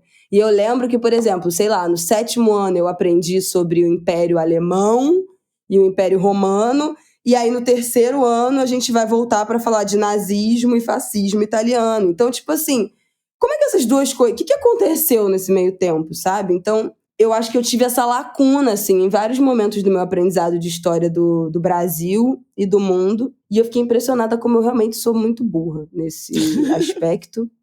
Houve um tempo em que eu quis fazer faculdade até de história. Quando eu comecei a me interessar, né, e já estava na faculdade de jornalismo, eu falei, vou fazer uma faculdade de história para aprender. Mas eu jamais faria uma segunda graduação. Pelo amor de Deus. Eu escolhi a minha sanidade mental. Mas se vocês souberem de bons cursos de História do Brasil, cursos livres de História do Brasil, eu aceito indicações, porque, de fato, uma lacuna aí no meu aprendizado. O que eu tenho para dizer é que vocês, quem puder, assista ao Macacos, né, o espetáculo. Sigam o Instagram Macacos Espetáculo, porque é lá que tem a divulgação de todas as datas. Acabou ontem a temporada do Macacos no Teatro Correios Léa Garcia, aqui no Rio de Janeiro, mas vai começar uma nova temporada no Teatro Riachuelo, no Rio. Então, isso é uma coisa... Peraí, ó. Teatro Riachuelo vai ser de 9 a 24 de março. Os ingressos abriram na semana passada, então eu acredito que já esteja tudo esgotado, mas... Fica aí, né, de olho para, se conhece alguém, quem sabe, que venda, que desista de ir. Ficar de olho para ver se não aparece lá um ingresso na plataforma, enfim. Mas vai ser a última temporada no Rio, a princípio, no Teatro Riachuelo, e depois a peça vai começar a viajar. Então, vocês, anguders de outros estados, estejam atentos no @Macacos Espetáculo e no Instagram do Cleiton Nascimento, para ficarem atentos para ver quais serão as próximas cidades da peça. Essencial assistir, maravilhoso, incrível. Eu quero indicar também a exposição Clara Nunes, Eu Sou a Tal Mineira, que está rolando no Museu da Moda, em Belo Horizonte. Falaram que está incrível. A exposição reúne figurinos originais da Clara Nunes, 50 itens, e claro, né, passeando também pela história dela. Falaram que está super bacana. A exposição abriu em dezembro e fica até 2025. Então, assim, tem tempo, mas fica a sugestão, né, quem não é do carnaval, aproveitar o feriado, aí a semana do recesso, para mergulhar nos figurinos de Clara Nunes em Belo Horizonte, no Museu da Moda.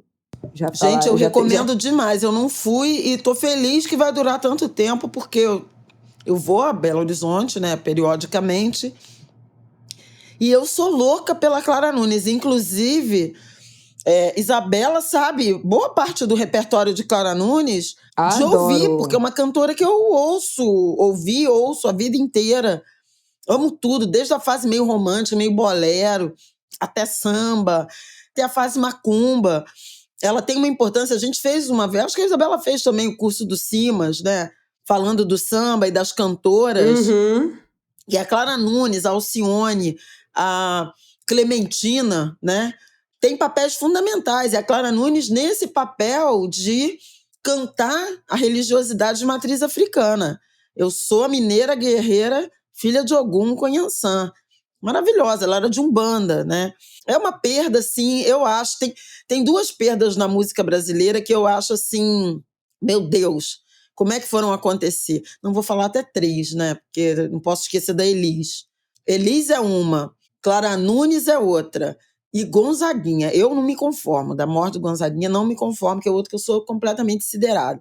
Mas, assim, e o figurino da Clara Nunes é muito marcante, absolutamente relevante na carreira dela, porque, inclusive, quando ela assume Umbanda, ela para de alisar o cabelo, então ela assume o crespo. Olha, gente, realmente imperdível. Vale a pena ir. Eu que já fui para Minas, para ir a Inhotim, a Ouro Preto, vale a pena ir para isso. E eu fui homenageada por um bloco, a banda da Rua do Mercado, e fiz um visual todo Clara Nunes. Podia resgatar essa foto, postar no teu Instagram, pelo menos uns stories para os angulers verem. Vou resgatar. Quem ouviu o Angu vai entender a postagem. Nossa, tinha fotos lindas. Eu tava me achando linda naquela época. Porque você tem uma lista de coisas e a gente já está em 1h30 de episódio. Não, Macacos, incrível. O que você tá mastigando aí? É uma bala. Vem cá, mas a gente não ia ter um bloco no meio, não? A gente já teve, tá? Só pra te informar. O bloco de eleições foi o bloco do meio. Ah, eu achei que era um primeiro bloco estendido. Que isso? Você tá louco. Eu ia 1h20 de primeiro bloco. Então leiam a minha coluna. Mas então, o IBGE que manda, que vai mudar a denominação. Bom, tudo bem, vamos lá. Mas fala disso, gente. Mas isso não é dica. Mas tua coluna pode ser a dica, mas isso é cultura. Brasil do Brasil. Mas é mais sociedade do que cultura. Bom, o IBGE anunciou... As editorias. O IBGE, na semana passada, na segunda-feira passada, anunciou... Igual o Globo, é segundo caderno, é sociedade. Tô muito formatada na caixa. O IBGE anunciou que vai abandonar a denominação aglomerado subnormal e vai passar a usar favela e comunidades urbanas. Na verdade, é tudo no plural, aglomerados subnormais e favelas e comunidades urbanas. Essa é uma vitória do movimento social, da sociedade civil organizada, do movimento de favelas, histórica, porque havia décadas que já se vinha militando, né, contra esse incômodo de chamar a favela de aglomerado subnormal e de ressignificar a palavra favela, seu significado contendo potência, e não só a carência, e não só o tom pejorativo, depreciativo. Em 1950, o IBGE chamava de favela. No censo de 1950 e de 1960, era chamado de favela. A partir dos anos 70, do censo de 1970, portanto já na ditadura, passa a se chamar aglomerado extraordinário e, posteriormente, aglomerados subnormais, com características que vão variando, conceituações. Agora, o IBGE, desde 2022, montou um grupo de trabalho com gente do IBGE, com gente da academia, com gente do movimento da sociedade civil organizada, com favelado, com morador de favela, com associação de moradores, com a Central Única de Favelas, e foi trabalhando nesse debate, nessa metodologia, nessa conceituação. E na semana passada anunciou a substituição do nome. Inclusive, havia uma disputa entre favelas e comunidades urbanas e favela e territórios populares. Ganhou favela e comunidades urbanas, e eu falei com o Jailson Souza Silva, querido amigo, geógrafo, fundador do Observatório de Favelas, hoje assessor da presidência do BNDES, integrante desse grupo. E ele disse, ele próprio preferia territórios populares, por uma demarcação mais precisa na leitura dele, do ponto de vista dos estudos acadêmicos e tudo mais. Mas venceu a conceituação favelas e comunidades urbanas porque o povo da região norte e parte do nordeste se identifica muito com essa expressão comunidade. E é muito legal você pensar que todo o Brasil, né, representação de todo o Brasil, participou desse debate e houve essa escolha. Eu falei também, eu escrevi a coluna sobre isso, porque é muito importante, né, chamar de favela, de favelada, e a gente vê na última década também a juventude, os influencers de favela falando disso, se identificando com essa expressão e relacionando ela à potência. Então você tem festival gastronômico de favela, a cultura e tudo mais. Embora, para algumas gerações, ainda carregue uma carga pejorativa. E a Eliana Souza Silva, da Redes da Maré, chamava atenção para isso. Com o IBGE abraçando esse termo, institucionalizando, isso também pode ter um efeito dentro das comunidades, de quem ainda estigmatiza essa denominação, de relaxar por compreender que favela é uma denominação como qualquer outra, e é parte da cidade como qualquer outra. Outra coisa que ela chama atenção é que, ao longo do tempo, e a gente tem uma linha do tempo muito interessante que o IBGE produziu, não sei se vai dar para reproduzir no Angu, mas eu acho que vale a pena botar o link do IBGE, porque tem um quadro de como é que foi a evolução dos nomes e dos significados, né? E havia sempre uma associação da conceituação, da classificação de aglomerados subnormais, no caso, a titularidade formal. E nem toda favela é ilegal como sendo uma ocupação da propriedade alheia. Tem conjuntos habitacionais, por exemplo, que são associados à favela, embora tenha titularidade. Então, o IBGE passa a admitir que não necessariamente a posse formal desqualifica um território de ser classificado como favela, porque ela acumula outras dimensões. Por exemplo, as construções, as vias, né, não obedecerem à legislação, ao regramento municipal, alguma ocupação em área ambiental ou de ocupação urbana proibida, e o próprio acesso a serviços públicos, água, esgoto, energia. Então, assim, muito interessante. E a divulgação própria do Censo 2022, que virá nos próximos 6 meses, já obedecerá a essa nova classificação. Eu achei muito legal isso, gente. E eu achei muito incrível, porque no mesmo dia que o IBGE estava, na terça-feira, né? Eu falei segunda, mas foi na terça-feira, 23. No mesmo dia que o IBGE estava fazendo esse anúncio, eu almocei e fui perambular pelo centro de Belo Horizonte, na região onde Conceição Evaristo nasceu e cresceu, que era o morro, a favela Pendura Saia, na região central de Belo Horizonte, que foi, nas palavras dela, desfavelada para a construção de um bairro de classe média, a ocupação por um bairro de classe média. E hoje você tem alguns poucos casas remanescentes do que era aquela grande favela. E a Conceição falava dessa memória, né, do território que a forjou e que não existe mais. Ela até fala assim, meu umbigo está enterrado ali. Fiz até essa foto dela apontando. E pisem com cuidado nesse terreiro, nesse território.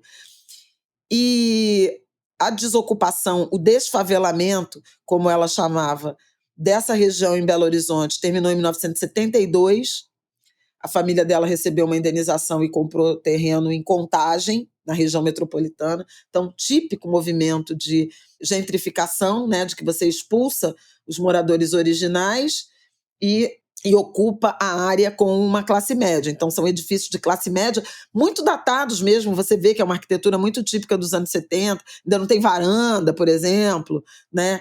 E o mesmo processo aconteceu àquela época no Rio de Janeiro. A gente não chamava de desfavelamento, mas chamava das remoções, né?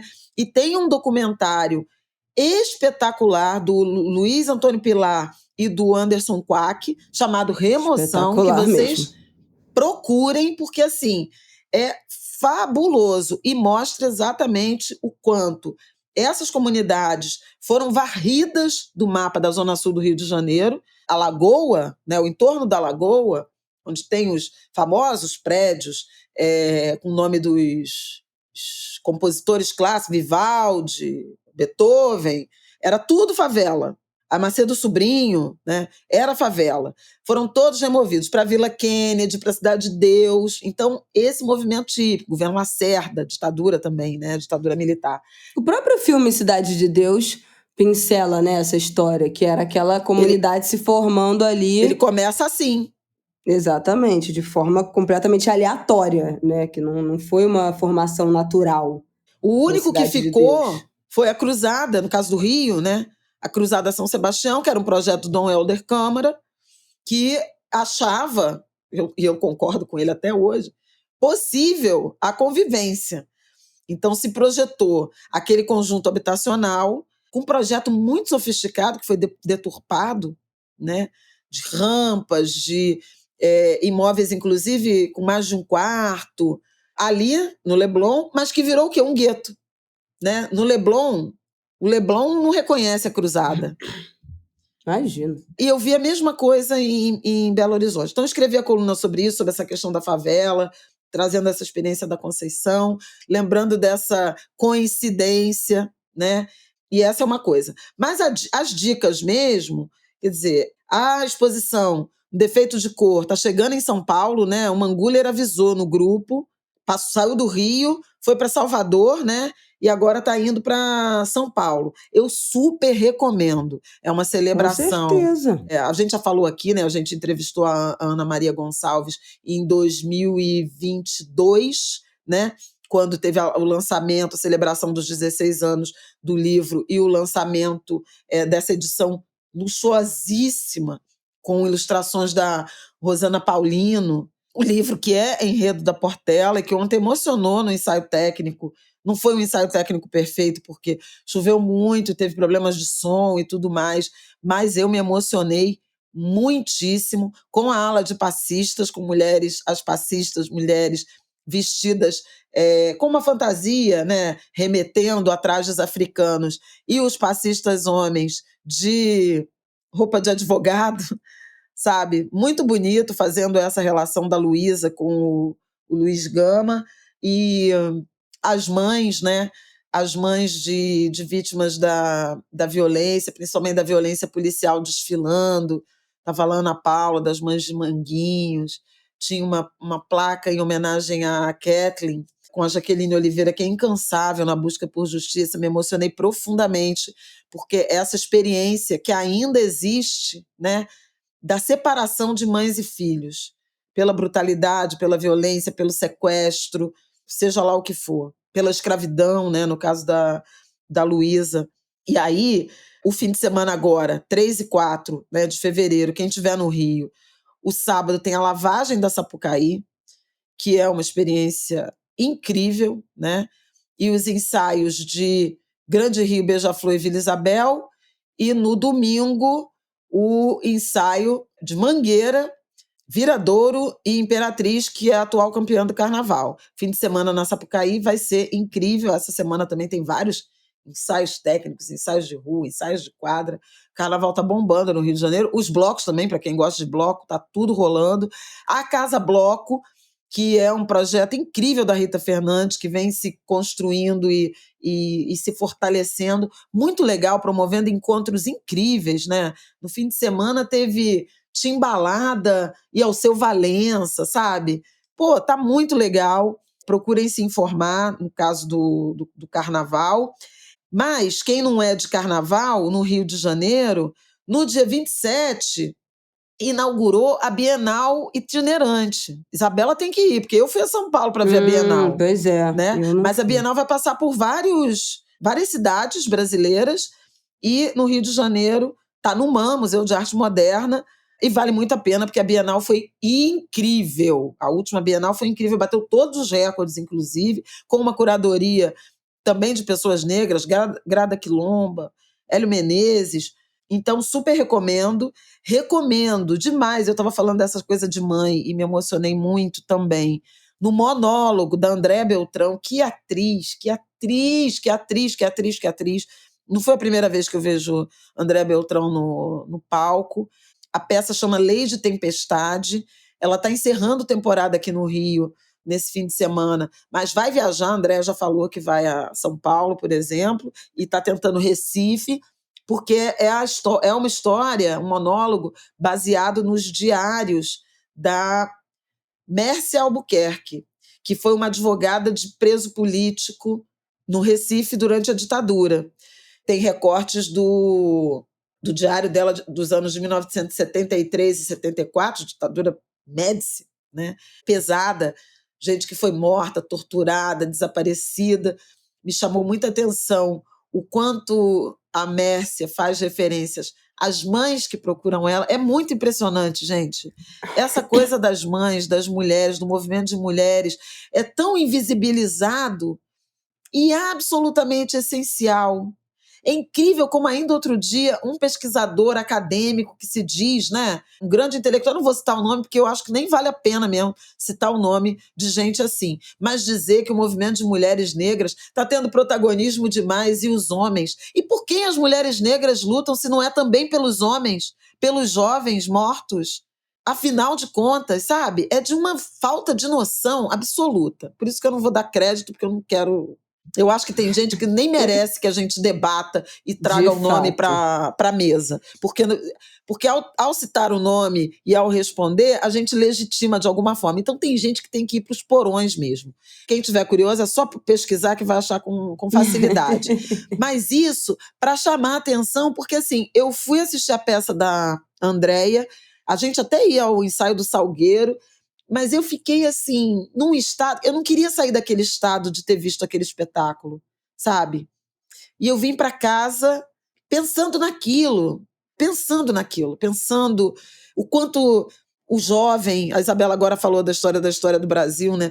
Quanto não sabe, quanto essa história ficou perdida, o quanto uma mulher como essa, que defendeu mais de 1.000 presos, como ela não está nos nossos livros de heróis e heroínas... Como a arte tem um papel absolutamente fundamental de trazer de volta essas histórias. Então, a Lei de Tempestade da Andréia e o Macacos do Cleiton Nascimento tem esse papel. É lindo, é curto, é profundo. Nossa, é muito incrível. Tem um final apoteótico, que eu não posso contar porque vai estragar a surpresa. Mas, assim, super recomendo. E que atriz é a Andréia? Meu Deus do céu! Sabe? A Andréia é uma atriz capaz disso, capaz de fazer, sei lá, Zelda Scott na Armação Ilimitada, personagens cômicos, eu acho que TV Pirata, sabe assim? Ela faz de um tudo e ela faz você, nossa, viajar. Que atriz. Recomendo muito. Para quem tá, já falei do Defeito de Cor, eu acho que já tá em São Paulo ou tá chegando em São Paulo. Se informa. Eu não consegui achar isso não, mas fica até março em Salvador, no Mucabe em Salvador. Então, mas depois alguém falou disso...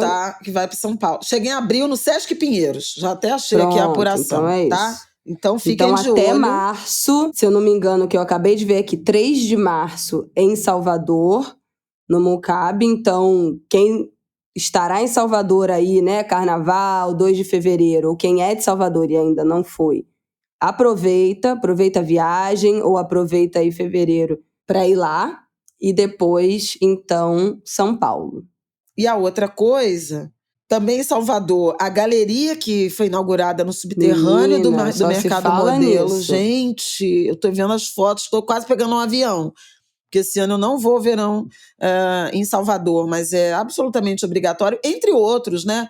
Casa da Música, a Casa do Carnaval, tem espaços incríveis que foram abertos em Salvador. Mas essa galeria do Mercado Modelo, eu tô louca, porque é uma arqueologia, né? Um espaço desconhecido, com um reconhecimento enorme, inclusive obras do Rubem Valentim. Em Otim sempre, né, para quem está em Minas Gerais e região. Quem quiser, peraí, deixa eu só dar o arroba. Vai estar lá no descritivo, mas eu já vou falar aqui. O arroba da galeria do Mercado Modelo é galeria Mercado Modelo. Para vocês entenderem, conseguirem visualizar do que se trata. Do que se trata. É realmente incrível. Incrível. E vendo por vídeo já é incrível. E botei a bala na boca de novo. Desculpa, gente. Bienal do Rio, já falei, né? Bienal de São Paulo no Rio, já falei. Mas o Mar também tá com uma programação incrível, gente.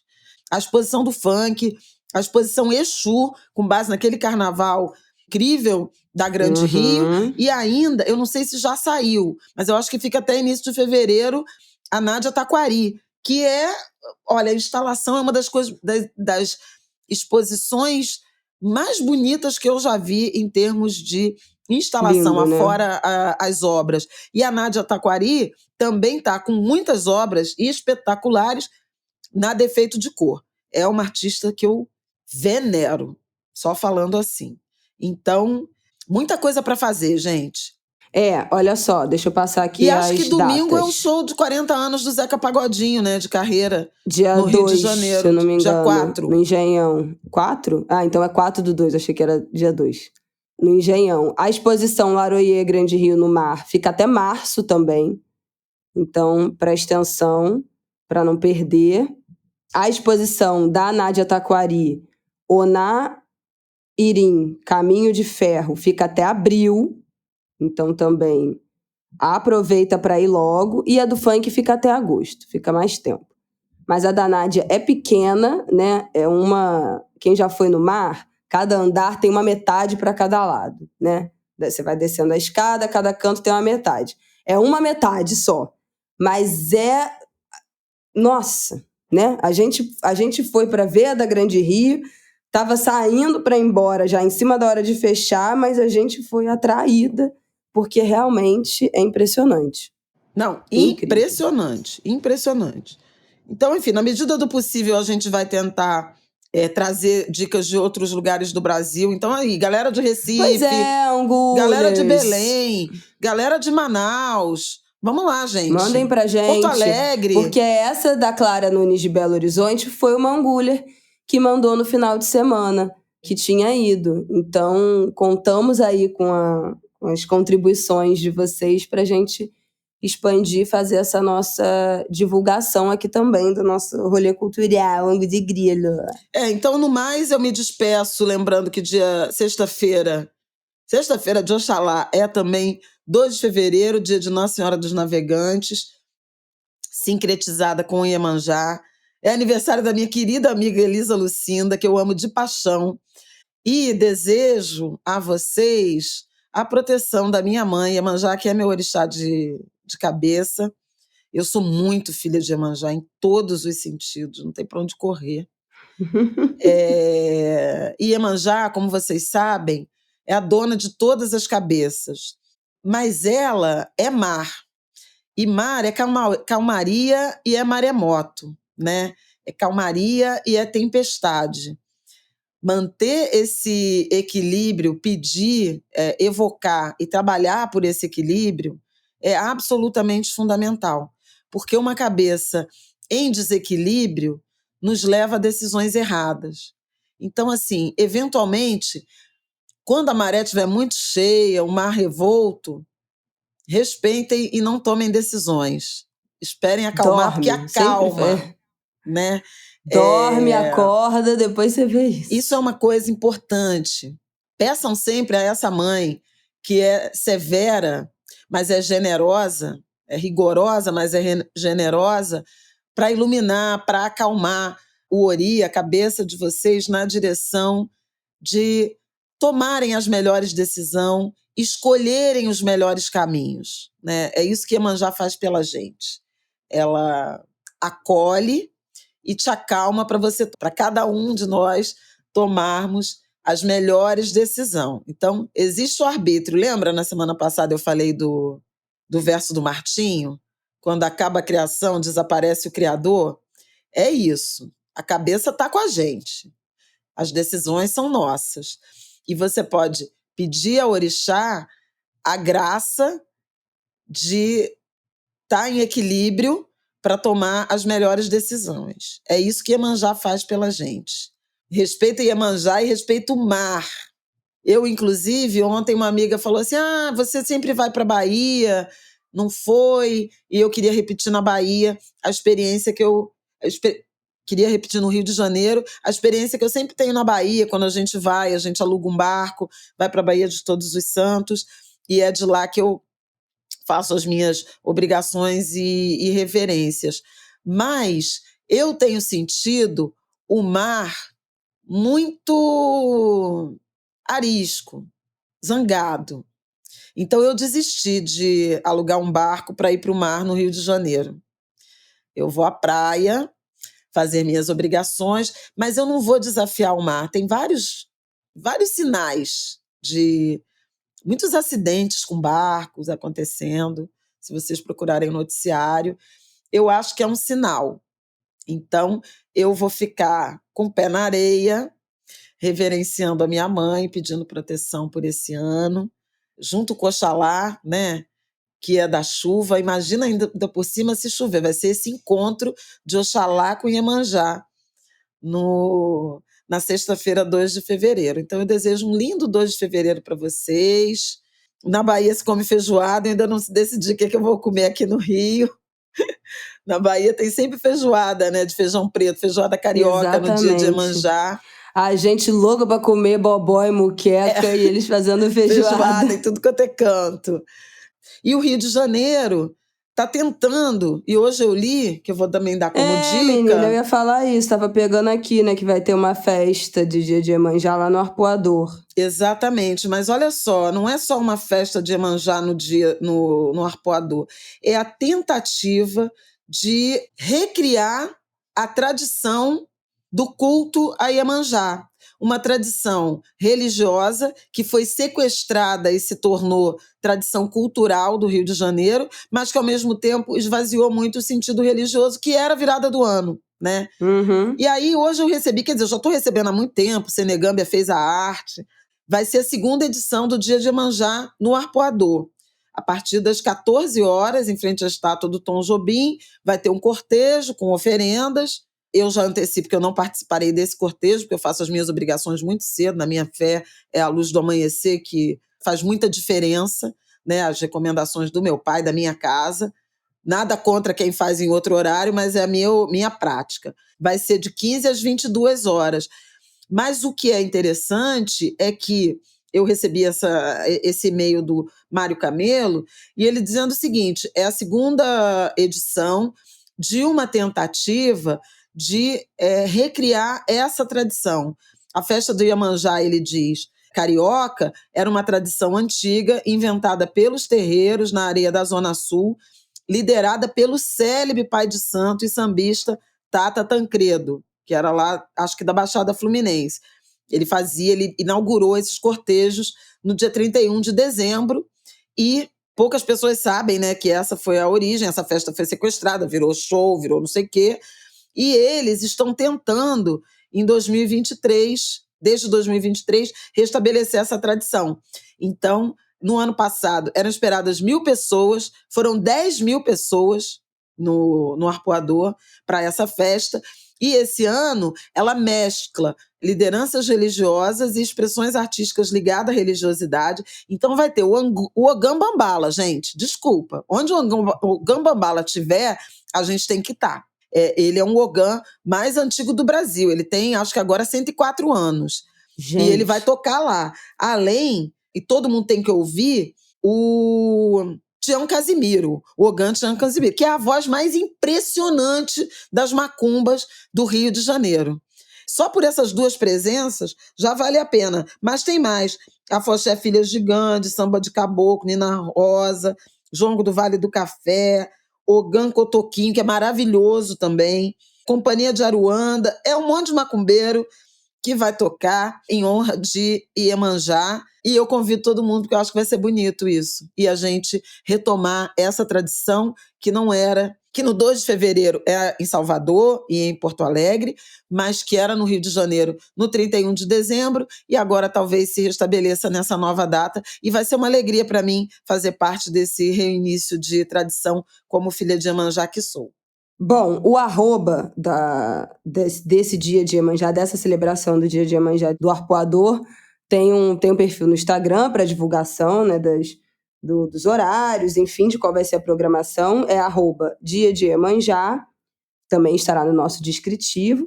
E eu quero lembrar aqui que a gente está falando festa de Iemanjá no Arpoador, mas é uma celebração afro-religiosa, né? Então são casas de Umbanda, casas de Candomblé, casas de religiões de matriz africana, que estão se juntando para uma celebração religiosa. Então, esses negócios assim, essa coisa festiva, Zona Sul, com religião de matriz africana, já me dá um arrepio. Então, assim, se você não faz parte da religiosidade, chega devagar, tá? De forma respeitosa, sem instagramização, sem, sabe, essa coisa, porque eu já tenho, inclusive a festa, a celebração em Salvador tem sofrido com essa migração turística que em vários momentos desrespeita os ritos religiosos. É verdade. Então, assim, o Arpoador muito é lindo, bem lembrado. A gente tá em mês de férias, véspera de carnaval, mas não é bloco de carnaval, não. Então, quem for chegar, chega devagar, porque é uma celebração religiosa. Bloco de carnaval é em outro lugar. Aí você abre o Instagram Rio Tour, agenda oficial de blocos, tá? É outra coisa. Então, é isso. Tá só pra lembrar. E, gente, tchau, né? Que esse episódio, 2 horas já. Pois é. Do nada, 2 horas. E eu tava de férias, né? Reza a lenda. Quem é que habla? Ela mesma que habla. Então, um beijo. Até semana que vem, que já será às vésperas do Carnaval. Semana do Carnaval, e eu voltando a trabalhar. Vê se pode uma coisa dessa. Mas é isso, minha gente. Então, até semana que vem. Um bom final de semana, um bom pré-carnaval pra vocês. É isso, beijão. Iemanjá abençoe todos vocês, angulers. Axé.